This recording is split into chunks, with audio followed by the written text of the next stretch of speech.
4 number देखते हैं दोस्तों क्या ऑपरेशन है। तो 4 नंबर पे जो है वो है सिमेट्रिक डिफरेंस। तो next operation is symmetric difference. क्या होता है सिमेट्रिक डिफरेंस? अगर आपको डिफरेंस ऑफ टू सेट समझ में आया है तो सिमेट्रिक डिफरेंस भी बहुत सिंपल है, समझ में आ जाएगा। जैसे मान लेंगे symmetric difference it is denoted by ऐसे, ओके, ये बीच में ट्रायंगल है तो it is denoted by A symmetric difference B. और ये एक सेट है जिसमें कौन से एलिमेंट आ जाएंगे, ए माइनस बी वाला और बी माइनस ए वाला, उसका यूनियन, ये होगा सिमेट्रिक डिफरेंस। ठीक है, अगर मैं वेन डायग्राम से आपको बता दूँ कि भाई वेन डायग्राम से कैसे इसको हम दिखाएंगे इस पोर्शंस को, तो ये हुआ यूनिवर्सल सेट, ये हुआ सेट ए, ये हुआ सेट बी। तो ये जो पोर्शन है, अगर हमें ए सिमेट्रिक डिफरेंस बी निकालना है तो ए माइनस बी मतलब ये वाला पोर्शन, यूनियन बी माइनस ए, ये ए है ये बी है, और बी माइनस ए मतलब ये वाला पोर्शन। अब जो सेट मतलब इन दोनों को मिला के, ये बीच वाला नहीं, इन दोनों को मिला के जो आंसर मिलेगा वो क्या होगा, सिमेट्रिक डिफरेंस। ठीक है, अब यहाँ से एक चीज़ हमें समझ में आती है, क्या समझ में आती है कि भाई ए सिमेट्रिक डिफरेंस बी क्या क्या होगा, मतलब इस पूरे में से ये वाला जो पोर्शन है वो हटा देना है ना। मतलब अगर हमें ए यूनियन बी है, ये पूरा मतलब क्या, ए यूनियन बी। अब वो पूरे में से मतलब ये वाला जो कॉमन है, कॉमन मतलब ए इंटरसेक्शन बी, वो अगर मैंने माइनस किया तो क्या मिलेगा मुझे, ए सिमेट्रिक डिफरेंस बी। तो A symmetric difference B is equal to A union B. उसमें से क्या माइनस करना है, तो उसमें से माइनस करना है ए इंटरसेक्शंस बी, तो हमें मिलेगा ए सिमेट्रिक डिफरेंस बी। तो ये फॉर्मूला भी हमें याद रखना है। ठीक है, आई होप कि आप लोगों को समझ में आया होगा। तो ये था नंबर 4 जिसका नाम था सिमेट्रिक डिफरेंस। अब नंबर 5 पे देखते हैं, और ये बहुत ही इंपॉर्टेंट है और बहुत बार इस पे क्वेश्चंस आते हैं। तो ये है complement of A, complement of A या कॉम्प्लीमेंट ऑफ सेट बोल दो, ए का क्या लिखा है, कॉम्प्लीमेंट ऑफ गिवन सेट। अब इसको समझने के लिए एक हम एग्जांपल लेते हैं। मान लेते हैं कोई यूनिवर्सल सेट है जो 1 2 3 4 और 5 है, ओके। और यहाँ पे कोई सेट ए है जिसके एलिमेंट 1 और 2 है, कोई सेट है बी जिसके एलिमेंट है 3 और 4 हैं, ओके। अब हमें कॉम्प्लीमेंट लेना है सेट ए का, और उसके बाद देखेंगे हम सेट बी का कॉम्प्लीमेंट। अब complement it is denoted by ऐसे, ए कॉम्प्लीमेंट, या फिर A to the power C ऐसे, या फिर ऐसे करो या फिर ऐसे करो।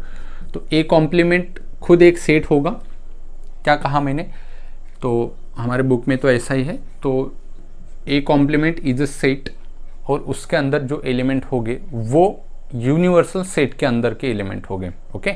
ए कॉम्प्लीमेंट के अंदर जो एलिमेंट्स आ जाएंगे वो किस में से उठाने, हमें यूनिवर्सल सेट में से उठाने हैं।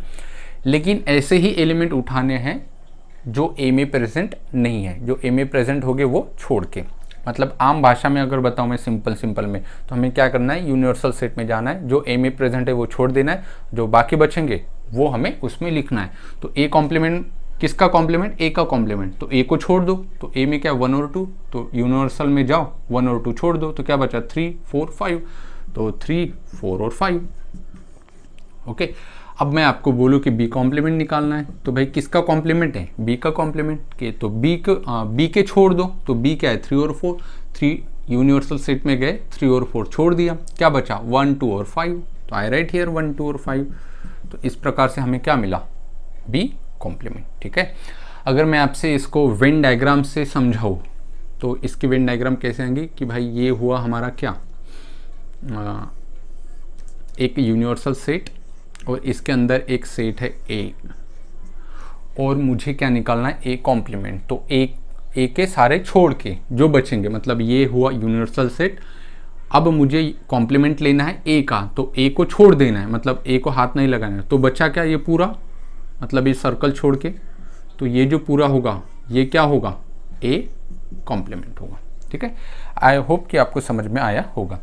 अब इसकी भी कुछ प्रॉपर्टीज़ होती है, आइए उस पर भी एक नज़र डाल देते हैं। तो प्रॉपर्टीज़ ऑफ कॉम्प्लीमेंट, तो सबसे पहली जो कॉम्प्लीमेंट है कि भाई अगर एक कॉम्प्लीमेंट का कॉम्प्लीमेंट अगर हमें लेना है तो हमेशा आंसर खुद ही आएगा। ओके, तो कॉम्प्लीमेंट का कॉम्प्लीमेंट खुद वो सेट ही आएगा। नंबर 2 है कि यूनिवर्सल सेट का अगर कॉम्प्लीमेंट लेना है तो क्या आएगा। अब ये तो बहुत इंटरेस्टेड है कि यूनिवर्सल सेट का ही कॉम्प्लीमेंट ले लो, तो यूनिवर्सल सेट का कॉम्प्लीमेंट लेने के बाद क्या बचेगा यूनिवर्सल सेट में, कुछ भी नहीं है ना, वो तो माइनस करना है हमें। तो यूनिवर्सल सेट का कॉम्प्लीमेंट हमेशा क्या आएगा, कुछ भी नहीं, मतलब नल सेट, मतलब एम्प्टी सेट। थर्ड, अगर मैं बोलूँ आपको कि नल सेट का कॉम्प्लीमेंट लेना है मुझे, नल सेट का कॉम्प्लीमेंट, अब नल सेट का कॉम्प्लीमेंट क्या आ जाएगा, किसका कॉम्प्लीमेंट, नल सेट, मतलब एम्प्टी सेट का कॉम्प्लीमेंट। तो हमें वो सारे एलिमेंट माइनस करना है जो नल में प्रेजेंट है। तो नल में क्या प्रेजेंट है, कुछ भी नहीं, तो क्या माइनस होगा, कुछ भी नहीं, तो बचा क्या, सारा का सारा, सारा का सारा मतलब क्या, यूनिवर्सल सेट। ओके, तो ये हुआ नंबर थर्ड। नंबर फिफ्थ देखते हैं, नंबर थर्ड, नंबर 4 देखते हैं। फोर्थ पे है कि अगर भाई मैंने बोल दिया कि ए यूनियन यूनिवर्सल सेट, हाँ ए यूनियन कॉम्प्लीमेंट ऑफ ए, है ना, इसको हमने कॉम्प्लीमेंट ऑफ ए बोला। तो अगर मुझे ए का यूनियन लेना है कॉम्प्लीमेंट ऑफ ए, मतलब ये रहा ए और इसका यूनियन ये बाकी का पूरा, तो क्या मिलेगा, पूरा का पूरा ही मिल जाएगा, है ना, क्योंकि ए कॉम्प्लीमेंट मतलब ए के बाद पूरा ए छोड़ देना है, माइनस करना है, तो बचेगा यूनिवर्सल सेट में से, उसको हमने बोला ए कॉम्प्लीमेंट। अब उसका हमें लेना है यूनियन ए के साथ, तो कुछ भी नहीं छूटेगा, पूरा का पूरा आएगा, मतलब ये ए और ये बाकी पूरा, इन दोनों को मुझे यूनियन लेना है, मतलब कंबाइन करना है, तो क्या होगा, पूरा यूनिवर्सल सेट ही मिलेगा। तो answer is universal set. Okay, तो ये हुआ नंबर 4। नंबर 5 अगर मैं बोलूँ कि भाई ए और ए कॉम्प्लीमेंट का इंटरसेक्शंस क्या आएगा, तो इंटरसेक्शंस क्या होता है, दोनों में कॉमन। तो ए में और ए कॉम्प्लीमेंट में कुछ भी कॉमन नहीं होता है ना, तो कुछ भी नहीं मतलब आंसर क्या, नल सेट। ओके, तो ये कुछ प्रॉपर्टीज थी जो कि आपको याद रखना है कॉम्प्लीमेंट ऑफ सेट के लिए। आइए स्टूडेंट देखते हैं अब इसमें आगे का नेक्स्ट, वो है कुछ रूल्स या फिर लॉज, तो जो हमें याद रखने हैं। बहुत से क्वेश्चंस हमें लॉ से ही पता, डायरेक्टली हमें एग्ज़ाम में लॉ ही पूछ लेते हैं, रूल्स ही पूछ लेते हैं। तो अगर मतलब ए यूनियन बी है और उसका मुझे यूनियन लेना है सी के साथ, ठीक है, तो वो इक्वल होगा, मतलब पहले इन दोनों का यूनियन, फिर इसके सेट के साथ सी का यूनियन। तो इसका आंसर क्या आएगा कि पहले मैं बी यूनियन सी लूँ, फिर उसका यूनियन ए के साथ लो, मतलब चाहो पहले किसी भी दोनों का यूनियन लो, पहले दो का लो या फिर आखिरी दो का लो, दोनों का आंसर क्या आएगा, सेम ही आएगा। तो इसका आंसर सीधा सीधा हम क्या लिखेंगे, A union B union C, मतलब ब्रैकेट का कोई मतलब नहीं है, मतलब पहले कोई भी सॉल्व करो, पहले दो करो या फिर आखिरी के दो करो, मतलब ब्रैकेट से कोई मतलब नहीं रहता है। ये था फर्स्ट। नंबर 2 देखते, ऐसे ही ये यूनियन के लिए था तो इंटरसेक्शंस के भी लिए है कि ए इंटरसेक्शन बी है, उसका इंटरसेक्शन सी के साथ लेना है, तो चाहो पहले दोनों का इंटरसेक्शन पहले लो या फिर लास्ट दोनों का इंटरसेक्शन पहले लो। तो A intersection B intersection C, मतलब दोनों के आंसर सेम ही आ जाएंगे, ब्रैकेट का इस पे भी कोई इफेक्ट नहीं गिरता है। तो इसको हम सिंपल क्या लिखेंगे, A intersection B intersection C, चाहो पहले ए इंटरसेक्शन बी फाइंड करो या फिर बी इंटरसेक्शन सी फाइंड करो, दोनों का आंसर कैसा आएगा, सेम ही आएगा। ये था नंबर 2 पे। अब हम देखते हैं नंबर 3 पे कौन सा रूल्स है। तो नंबर 3 पे डिस्ट्रीब्यूटिव लॉ, तो वो देखते हैं कि अगर A union B intersection C है, मतलब यहाँ पे यूनियन भी आया और इंटरसेक्शंस भी आया, तो क्या होगा, तो देखिए एक यूनियन बाहर है ए यूनियन, तो ए यूनियन एक बार आएगा बी के साथ और फिर ए यूनियन आएगा एक बार सी के साथ, और बीच में जो साइन लगेगा वो कौन सा लगेगा, इंटरसेक्शंस वाला। तो क्या होगा, ए यूनियन बी के साथ आएगा एक बार, तो ए यूनियन बी आया एक बार, फिर ए यूनियन क्या आया, सी आया, तो ए यूनियन क्या आया, सी आया, और बीच में कौन सा साइन था यहाँ पे, इंटरसेक्शन, तो इंटरसेक्शंस एज इट इज। ये जो रूल्स है, ये जो लॉ है, इसको बोलते हैं डिस्ट्रीब्यूटिव प्रॉपर्टीज। ओके, अब नंबर 4 पे जो है कि यहाँ पे था यूनियन और अंदर था इंटरसेक्शंस। अगर ऐसा मिलेगा हमें कि बाहर है इंटरसेक्शन और अंदर जो है वो है यूनियन, तो क्या होगा, ए इंटरसेक्शंस एक बार बी के साथ, तो ए इंटरसेक्शन बी के साथ, और ए इंटरसेक्शंस एक बार सी के साथ, तो ए इंटरसेक्शन एक बार सी के साथ, और बीच में साइन कौन सा, यूनियन, तो यहाँ पे लग जाएंगे यूनियन। ओके, तो ये भी कौन सा रूल्स है, डिस्ट्रीब्यूटिव प्रॉपर्टीज। तो नाम नहीं याद रखना है हमें, लेकिन उनका काम याद रखना है। ओके, तो ये था नंबर 4 पे डिस्ट्रीब्यूटिव प्रॉपर्टी। अब हम देखते हैं कुछ डी मॉर्गन्स लॉ।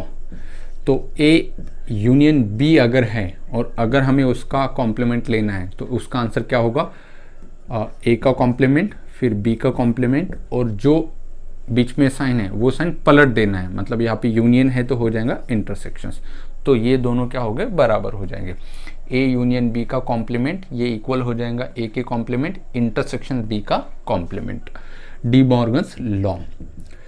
अगर ऐसा होगा ए इंटरसेक्शन बी और उसका हमें कॉम्प्लीमेंट लेना है, तो इसका आंसर क्या आ जाएगा कि भाई ए का मतलब इंडिविजुअल क्या करो, कॉम्प्लीमेंट लो, और जो बीच में है उसको पलट दो। तो बीच में इंटरसेक्शंस है तो क्या लो, यूनियन लो। ओके, तो ये क्या है, अगेन डी मॉर्गन्स लॉ।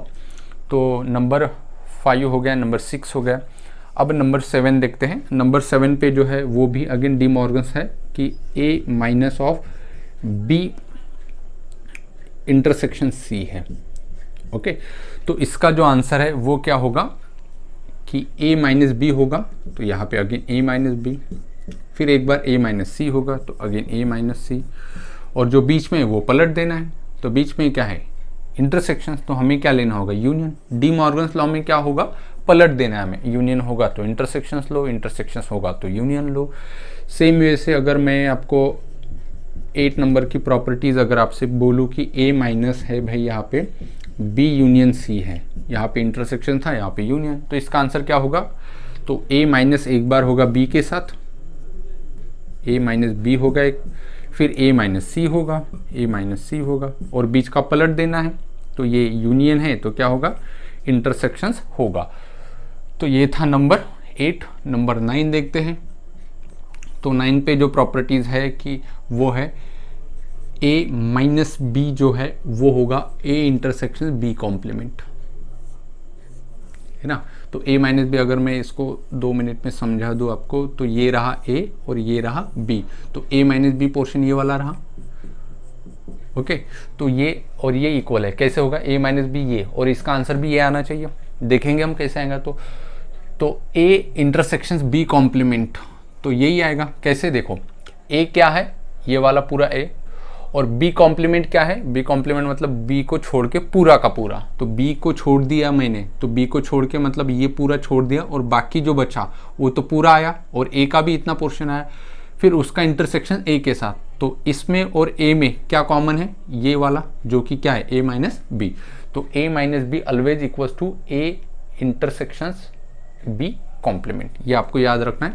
ये थी नंबर 9 प्रॉपर्टी। अब नंबर 10 देखते हैं कि b माइनस ए अगर होगा तो ये क्या था, a minus B equals to a intersection b complement. अगर कहीं पे होगा b माइनस ए तो क्या आ जाएगा, b minus A equals to, तो वो हो जाएगा b इंटरसेक्शंस विथ a का कॉम्प्लीमेंट। ओके, सेम प्रॉपर्टी, यहाँ पे b आगे a आगे है तो यहाँ पे a, यहाँ पे b सामने है पहले पहले है तो यहाँ पे भी b पहले पहले ही आ गया।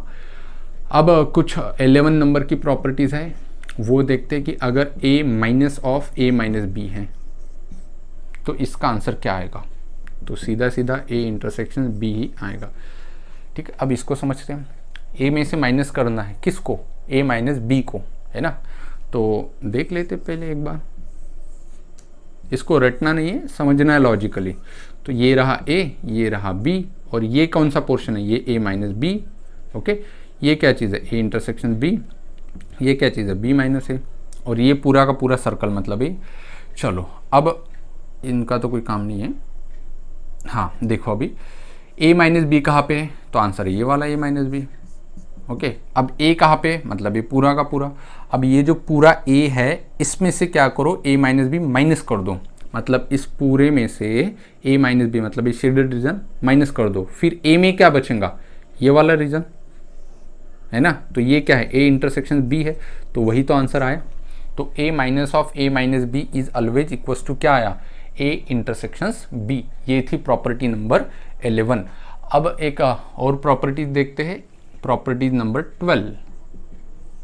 और प्रॉपर्टीज नंबर 12 क्या है कि अगर कहीं पे अगर समझ लो कि a माइनस बी इक्वल आया b माइनस ए के, इन जनरल में तो सेम नहीं आते हैं, डिफरेंस ऑफ सेट में हमने देखा था कि a minus B is not equal to b minus A, लेकिन ऐसा हुआ कि a माइनस बी और b माइनस ए दोनों इक्वल आए, तो क्या होगा, देन वो जो दोनों सेट रहेंगे कौन से, a और b, वो दोनों इक्वल सेट हो गए।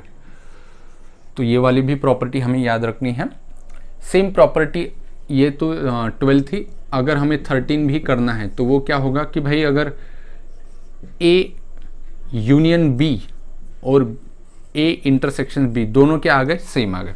वैसे ये सेम नहीं आते, यूनियन मतलब दोनों को कंबाइन करो और इंटरसेक्शन मतलब दोनों का क्या लो, कॉमन पोर्शन लो। अगर दोनों सेम आया मतलब a यूनियन b और a इंटरसेक्शन b दोनों सेम आया, तो इसका मतलब क्या होगा कि वो दोनों के दोनों सेट क्या हो गए, इक्वल हो गए, तभी ये वाली प्रॉपर्टीज पॉसिबल है। तो आपको ये जितने भी प्रॉपर्टी मैंने बोर्ड पे लिखी है वो आपको अच्छे से याद रखना है, अच्छे से रिवाइज करना है। बहुत बार ऐसा होता है कि सीधा क्वेश्चन इस प्रॉपर्टी के बेसिस पर ये आ जाता है कि कोई भी प्रॉपर्टी आपको देगा कि मतलब ये वाला क्वेश्चन है और नीचे 4 ऑप्शन है, उनमें से ये एक ऑप्शन सही होगा। तो आपको जितनी अच्छी आपकी प्रॉपर्टीज आपको लर्न होगी, जितने रूल्स लॉ आपको पता होंगे, वैसे आपको मतलब चैप्टर में ज़्यादा डिफिकल्टीज नहीं आएगी। देखते हैं अब रिजल्ट है, इसमें 2 रिजल्ट हमें याद रखना है। जैसे कि फॉर 2 सेट कि A यूनियन B का अगर हमें कार्डिनल नंबर निकालना है, मतलब n of A union B है ना, आपको पता होगा n of A union B मतलब क्या कि A यूनियन B में जितने नंबर ऑफ एलिमेंट है वो किसके इक्वल हो गए, वो हो गए n of A plus n of B minus n of A intersection B। ठीक है, ये आपको फॉर्मूला याद रखना है। ठीक है, मतलब क्या कि n of A union B मतलब इस सेट में कितने एलिमेंट प्रेजेंट होंगे, तो वो किसके इक्वल होंगे, जो A में और B में प्रेजेंट होगी जितने एलिमेंट, उनके एडिशन करो और माइनस दोनों में कितने एलिमेंट कॉमन है वो माइनस कर दो, तो जो आंसर आएगा वो दोनों का सेम आएगा। अब इस पे बहुत सारे क्वेश्चंस हमें बनते हैं, और ये कब लगाना है, फॉर 2 सेट, इसमें सिर्फ 2 ही सेट थे, A और B। तो एक छोटा सा एग्जांपल हम करके देखेंगे कि मान लिया इस फॉर्मूले बेसिस पे एक क्वेश्चंस कर लेते हैं। एग्जांपल नंबर 1, आपको इस फॉर्मूले का यूटिलिटी आपको समझ में आ जाएंगे। ओके, हमारे पास कुछ A सेट है और कुछ B सेट है, और हमें एलिमेंट्स दी रखे, कुछ A में दिए हैं कुछ B में दिए हैं। तो A में कुछ एलिमेंट्स हैं हमारे पास, A में कितने एलिमेंट्स हैं, तो क्वेश्चन में आपको दिया है 25, और B में जो है वो है 20 एलिमेंट्स। ठीक है, एक सेट है A जिसके अंदर 25 एलिमेंट है, एक सेट है B जिसके अंदर 20 एलिमेंट्स है। और क्या गिवन है, और आपके पास गिवन है कि A intersection n of A intersections B, हाँ n of A union B मतलब n of A union B में आपके पास 35 जो है वो स्टूडेंट एलिमेंट्स हैं, मतलब A यूनियन B में 35 आपके मेंबर हैं। तो आपसे पूछा गया है कि भाई दोनों में मतलब A और B में कॉमन मतलब इंटरसेक्शंस कितने एलिमेंट हैं। ठीक है, तो सीधा सीधा हमें फॉर्मूले में ही आंसर रखना है। तो n of A union B कितना है, 35, तो यहाँ पे कितना आएगा 35 equal to n of A कितना है, n of A 25 plus n of B कितना है, n of B 20 minus n of A intersections B। इसको उस साइड लेके जाएंगे, 35 को हम माइनस कर देंगे इस साइड से, तो क्या आएंगे n of A intersection B equal to ये कितना हुआ 45 माइनस 35, तो क्या बचा n of A intersection B equal to 10, और यही क्या होगा हमारा फाइनल आंसर होगा। बहुत स्टूडेंट यहाँ पे ऐसे सोच के मतलब कंफ्यूज हो जाते हैं कि सर A में 25 एलिमेंट है 25 और B में 20 एलिमेंट है, तो ऐसा कैसे पॉसिबल है कि दोनों मिला के मतलब 35 एलिमेंट्स हैं, है ना। मतलब इस क्वेश्चन को आप ऐसे बोल सकते हो कि A सेट में मतलब A सेट में 25 स्टूडेंट हैं, B सेट में 20 स्टूडेंट है ना, स्टूडेंट या फिर पीपल कुछ भी बोल सकते हो, और दोनों मिला के 35 स्टूडेंट हैं। तो बहुत से स्टूडेंट इसमें कंफ्यूज हो जाते हैं। तो आपको सोचना कैसे, कुछ स्टूडेंट ऐसे होंगे जो दोनों में कॉमन होंगे ना, जो दोनों में कॉमन है वो तो एक ही बार हमें मेजर करना है, इसीलिए ये क्वांटिटी कम हो जाएंगी, है ना। तो दोनों में जो कॉमन है वो कितने आ गए यहाँ पे 10 आ गए। अगर मैं डायग्रामेटिकली आपको बता दूं कि कैसा होगा, ये रहा आपका सेट ए, ये रहा आपका सेट बी, तो दोनों में कॉमन कितने भाई 10। अब ए में एलिमेंट कितने हैं 25, तो ये रहा आपका सेट ए, ये रहा आपका सेट बी। तो ए में 25 है तो 10 यहाँ पे दे दिया, तो बच्चे ये जो है वो क्या हो गए 10 माइनस हो जाएंगे, तो 15 यहाँ पे आ जाएंगे। बी में टोटल एलिमेंट्स कितने हैं, तो आंसर है 20, तो 20 में से ऑलरेडी बी में कितने 10, तो यहाँ पे कितने बचे होंगे 10। अब देखिए ए यूनियन बी जो इन्होंने गिवन था ये वाला, तो वो 35 आना चाहिए, मतलब पूरे के पूरे टोटल। तो ये ए यूनियन बी ये पूरा होता है, तो 15, ये 10 25 और ये 10 35, तो वही क्या होगा हमारा क्वेश्चंस का आंसर। तो इस प्रकार से इस रिजल्ट पे बहुत सारे मतलब क्वेश्चंस बनते हैं, एमसीक्यूज बनते हैं, बहुत सिंपल भी होते हैं, बस आपको फॉर्मूले में वैल्यू रख दो और आंसर निकाल दो। और बहुत सारे क्वेश्चंस ऐसे मिलेंगे हमें जो कि वेन डायग्राम से सीधे सीधे सॉल्व होते हैं। टी वाले कॉफ़ी वाले हमें क्वेश्चंस मिलेंगे, या फिर हमें सब्जेक्ट के क्वेश्चन मिलेंगे कि एक स्कूल में एक मैथ्स और इंग्लिश सब्जेक्ट है, कोई स्टूडेंट इंग्लिश दे रहा है, कोई मैथ्स दे रहा है, कोई दोनों दे रहे हैं, तो ऐसे करके आपको क्वेश्चंस पूछेगा। तो वो सारे क्वेश्चंस हमें वेन डायग्राम से बहुत जल्दी समझ में आते हैं, तो उनको आपको ट्राई करना चाहिए वेन डायग्राम से। तो ये तो था फॉर्मूला किस लिए, दो सेट के लिए, मतलब दो ही सेट था ए और बी।